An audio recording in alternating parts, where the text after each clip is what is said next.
This video is going to be a Gauntlet review of the Gary Wines Bushcrafter Knife from LT Wright. And what I thought we'd do today, since it is raining, we're going to build a one-stick wet weather fire.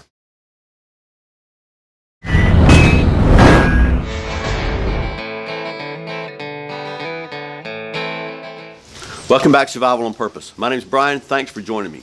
Today's a Gauntlet video, and we're going to be taking a look at the Gary Wines Bushcrafter from the folks at LT Wright. And I don't know if you can see in the background here, but I'm actually under a pavilion at a state park because it is raining today. And my camera is not waterproof. So sorry for the darkness, and the light adjustment on my camera is not the greatest either. So I'm maybe looking a little dark here. But what I'm going to do is take you out into, we got a little bit of a lull in the rain right now, so I'm going to take you out and show you the wood we're going to harvest here. And we're going to build a one-stick fire with this, show you that you can actually build a fire out of sopping wet wood, and take a look at some of the features and functions of this thing. Before we get started with the fire stuff, let's talk about the specs of this knife. And by the way, if you're not familiar with who Gary Wines is, there's Gary Wines there if it'll focus on for me. He's a knife designer that has traditionally worked with tactical type knives and for the military and special operations use. He was actually an armor for the British SAS, and pretty good credentials there. And he's recently started doing some knives for civilian use, and he's worked with LT Wright to design this one. This is the Bushcrafter knife. Let me just grab my notes here. This thing has a 4 1/8 inch blade of 01 tool steel. It's 5/32 of an inch thick, has a sharpened spine, 8 7/8 inches overall, and the handle is green resin. Also comes with a really nice leather dangler sheath, handmade from LT Wright. Really deep carry, super, really just a nice sheath all the way around. And I can tell you that the handle, it just absolutely feels wonderful. Word for it. It's got a nice traditional bushcraft style handle. I can just tell you that this thing just, man, it really feels good in your hand. It's just enough of a little finger flare on, barely flare towards the butt end, with a sleeved lanyard hole and you know, fisheye pins. I guess the ergonomics on this thing is what I'm looking for. The ergonomics on this thing are just so far very, very ergonomic. So let's go take a look at some wet wood and see if we can get us a fire going. Okay, so here's a piece of pine, and it is soaking wet. I'm going to cut a chunk of it out though. Probably about, we'll make a small one-stick fire today. Okay, we're going to try a little thicker piece here that maybe won't be as wet inside. This is almost rotted. That's pretty dry inside. Okay, that'll work.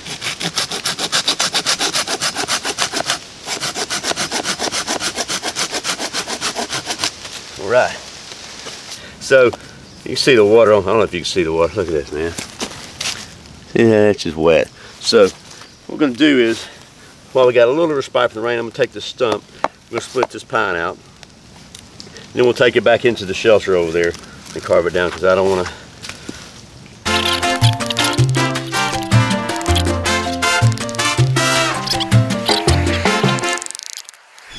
Let's go back over into the shelter now and carve a little bit. Okay, so you can just see how wet this stuff is, man. So what I'm going to try to do is first carve off just some bigger chunks here to use once we get some feathers going. I'll carve some larger feathers. Trying to get a different kind of feel for the overall ergonomics and any hot spots. A little bit kind of harder work. So this is kind of challenging sometimes to make these little short, thicker feathers. Kind of second level of tender maybe. We'll push them out of the way for a minute. Let me actually put them over here. Let's try some real regular feathers. Trying to find this is pine and it's sort of close to dead.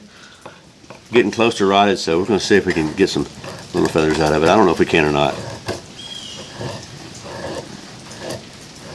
I can tell you the edge on this thing is excellent.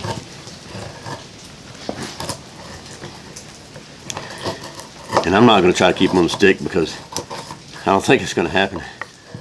I'm just going to try to carve a nice little pile of reasonably fine stuff that might strike with a ferro rod. Obviously the key here is to get to the inside of the wood where it's nice and dry, even though the outside is soaking wet. I'm sure you know that, but just in case. I had a comment, an email from somebody who is vision impaired, so they like my rambling because it helps explain things that they can't really see well. So, you know, I'm trying to be aware of that. Maybe, you know, at least kind of give a little bit of a, I guess, narration as I go. But I guess that's not too shabby for some pine. So we're gonna break that off. I'm gonna go ahead and pause you out, make a couple more, and then we'll get it down and build us a little fire. Can you see me now? Okay, so I guess the best place to build a fire would be in the fire pit. So I've actually found some big leaves that are dry, kind of on the bottom side anyway. So we're gonna go ahead and use that for a base.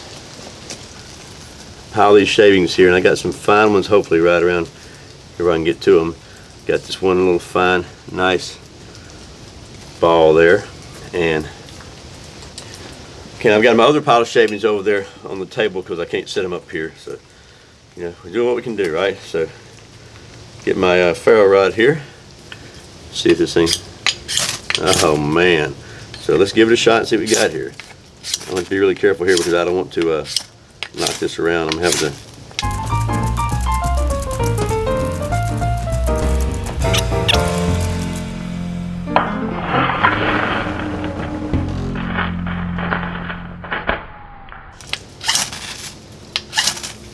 There we go, there we go, there we go. Okay.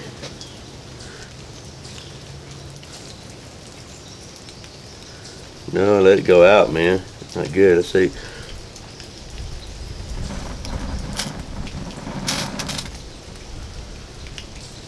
Kidoki.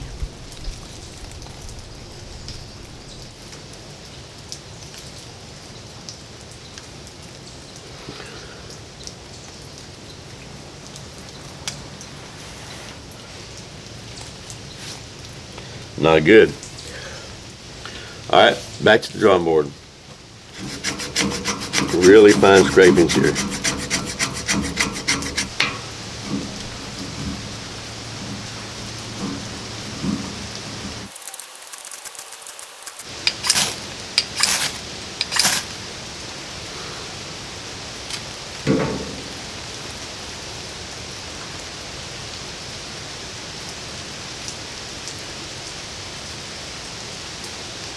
We're gonna baby this one. We're gonna baby you, baby. As if our life depended on it. Because it very well could one day.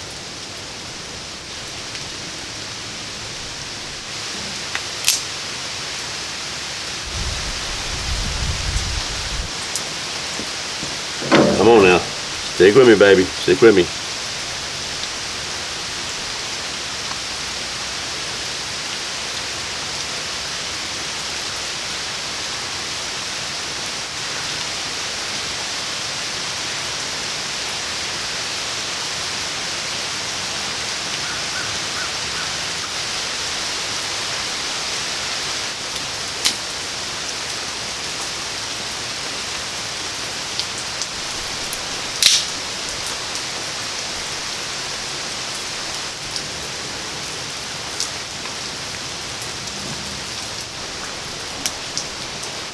Hopefully you'll agree we could carry on with this fire and keep adding wood to it.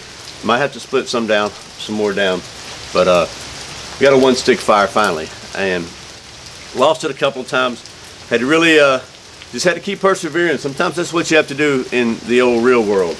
But at the end of the day, we were able to the feather stick saved the day, and we were able to get a sustainable fire here using nothing but the Gary Wines Bushcrafter knife from LT Wright, a ferro rod, and a piece of wet pine.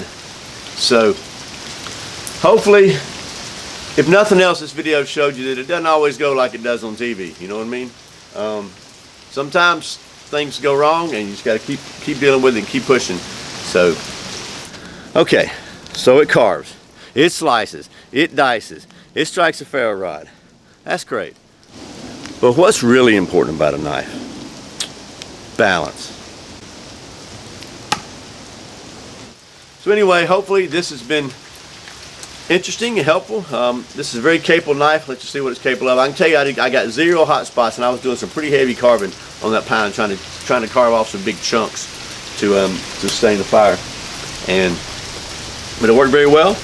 As always, you can follow this knife and all the other Gauntlet review items at thegauntlet.tv. As always, thanks for watching Survival on Purpose. Thanks for subscribing. Thanks for clicking that thumbs up, for sharing it with your friends, for watching those ads, and thank you so much for doing your shopping on Amazon through the Survival on Purpose links. I really appreciate it. Once again, my name is Brian. You're watching Survival on Purpose. Remember, survival is not an accident, so be prepared. See you next time. So anyway, hopefully this has been interesting and helpful. This is a very capable knife. Let's just see what it's capable of. I can tell you I got 0 hot spots, and I was doing some pretty heavy carving on that pine, trying to carve off some big chunks to sustain the fire. But it worked very well. As always, you can follow this knife and all the other Gauntlet review items at thegauntlet.tv. As always, thanks for watching Survival on Purpose. Thanks for subscribing. Thanks for clicking that thumbs up, for sharing it with your friends, for watching those ads, and thank you so much for doing your shopping on Amazon through the Survival on Purpose links. I really appreciate it.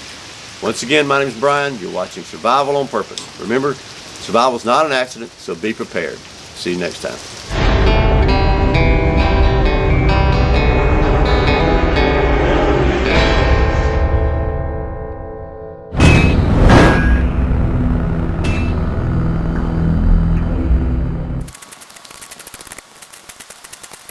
Can you see me? Hey.